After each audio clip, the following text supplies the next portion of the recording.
করলো আমাদের এই দেশ থেকে কেন গেল চাচা বাড়ি ঘরে তো সাথে কেন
আপনারা একটু শান্ত হন।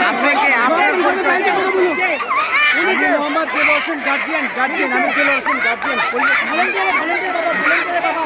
না না না না না না না আমি দেলোয়ার হোসেন সৈয়দ আহমদ কলেজ টিচার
আমাদের এই দেশ থেকে কেন গেল আমাদের সুস্থ বিচার কেন করতে দিল না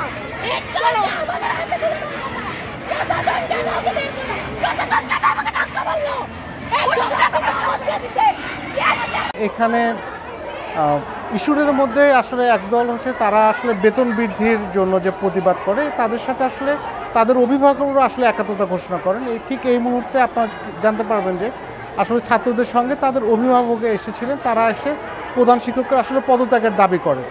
তো এখানে আমি এসেছিলাম, আমাদের অতিরিক্ত জেলা প্রশাসক আইসিটি এবং শিক্ষা উনিও এসেছিলেন। উনি আসলে আমরা ওনাদের বক্তব্য শুনলাম, অভিভাবকদের বক্তব্য শুনলাম, তাদের ছাত্রদের বক্তব্য শুনলাম। তারা জেলা প্রশাসক মহোদয় বরাবর একটি লিখিত অভিযোগ দিয়েছেন এবং এডিসি আইসিটি উনি বলেছেন যে উনি জেলা প্রশাসক মহোদয় স্যার বরাবর এটি তাদের যে অভিযোগটি স্যারের কাছে পৌঁছে দেবেন এবং একটা তদন্ত কমিটি হবে এবং ওনারা তদন্ত করে বিষয়টির সিদ্ধান্ত নেবেন। আর এ পর্যায়ে আসলে পরিস্থিতি এখন স্বাভাবিক। যারা ছাত্র ছিলেন, অভিভাবক ছিলেন, তারা আসলে এটার সাথে একাত্মতা ঘোষণা করেছেন।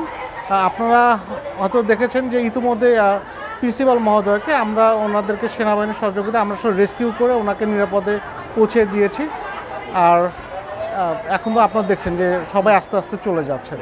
এখন শিক্ষার্থীদের মধ্যে এক ধরনের কিছু শিক্ষার্থীরা তাদের নিরাপত্তাজনিত বিষয় নিয়ে আসলে শিক্ষার্থীদের মধ্যে আর একটা অভিযোগ আছে যে দশম শ্রেণীর ছাত্রীরা যারা আন্দোলন করছেন তাদেরকে মারধর করেছেন।